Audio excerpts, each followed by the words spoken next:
People just Oh, think yeah. it's a breastfeeding one. It's the hormone that you release when you're happy. The more oxytocin you have, the more you will make. When they're alone and depressed, they die of everything very quickly. It also will make orgasms much more pleasurable, diagnosing hormone imbalances by just looking at people. Hi, everybody, and welcome to the Kidney Coach YouTube channel. I am blessed to be joined again today by Dr. Morgan Camp.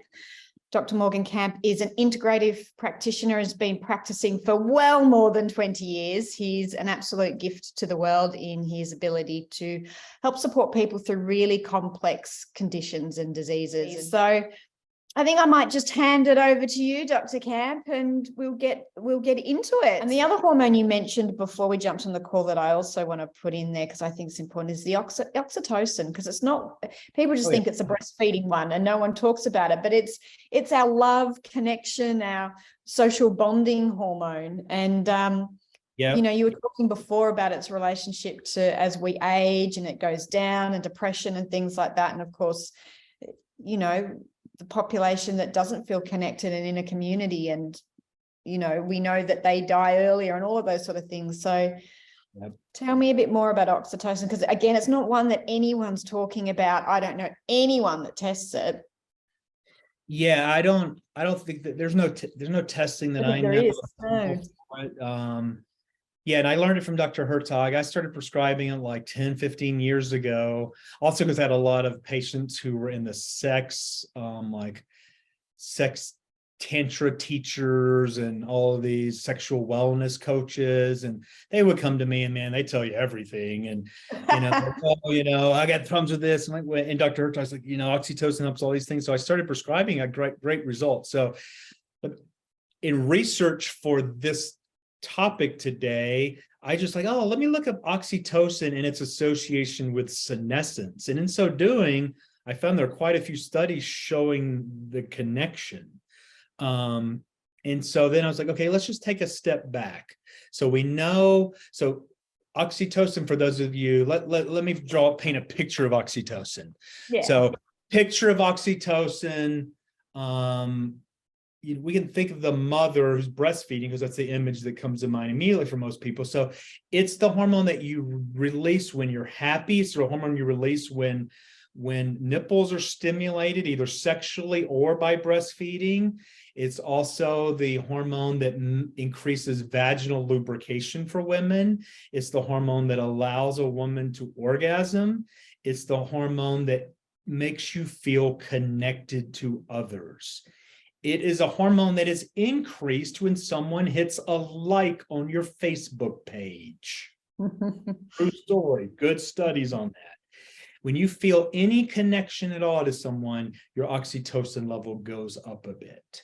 It is a feed-forward hormone, unlike almost all the others, meaning the more oxytocin you have, the more you will make.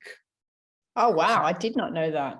When you really low, you get really stuck in despair. So low oxytocin, on the other hand, think of COVID isolation, for example. Alone, lonely, no touch. Touch increases oxytocin. So no touch, no pleasure, just like the joy of life and connection to others has just been sucked away. And like you said earlier, Fiona, we know that when you are depressed, clear studies on men, when they're alone and depressed, they die of everything very quickly. Clear studies on that, like clear studies on men whose wife dies. If they're depressed and alone, they die very quickly. And there's a lot of reasons for that. I'm not going to say if we just gave them oxytocin, it'd all cure their issues, but that is part of it. So this is also why it's critical that, all that we've gone through the last few years, we actually go out and meet people and we touch people, and we don't, the way society's going now is this isolationist, computer technology driven, everything where you're always on the computer and there's no human interaction. Well, that human interaction is what produces the oxytocin.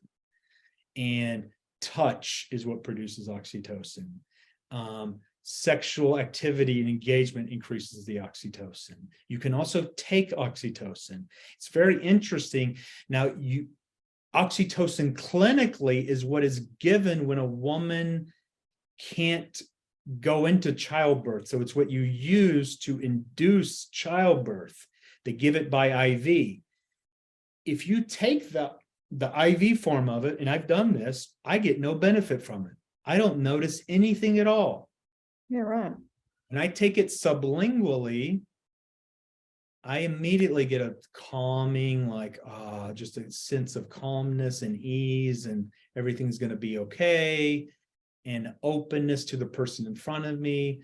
It has a very good, it also will make orgasms much more pleasurable and allow men and women to have multiple orgasms. It, again, when you're really low, if you take it, you will take you a long time to notice it's working because you don't have any.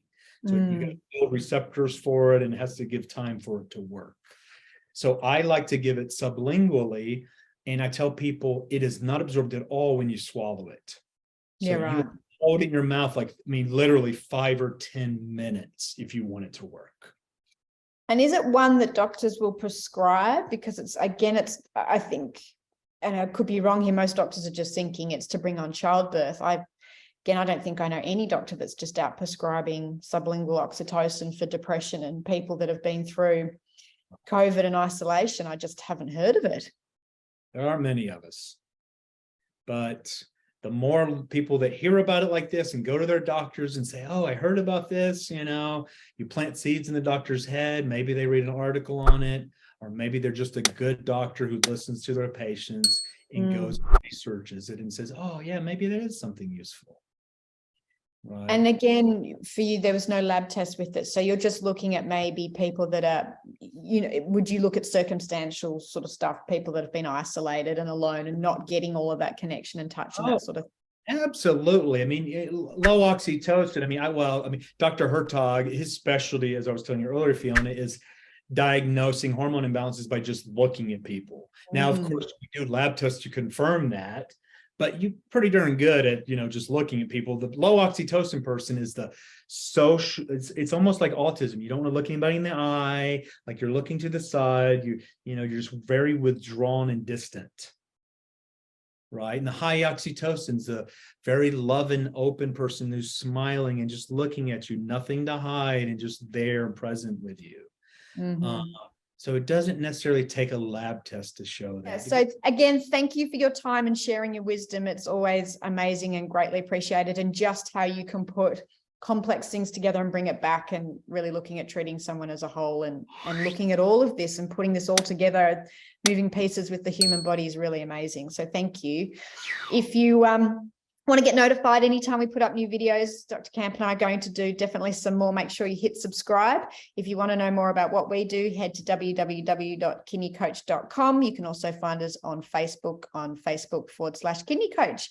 Thank you for being part of our community. We hope you found this useful, and we hope now that a lot of you will go out and get your hormones tested every year. We highly recommend it. Until next time, thanks again. Thank you, Dr. Camp. Bye.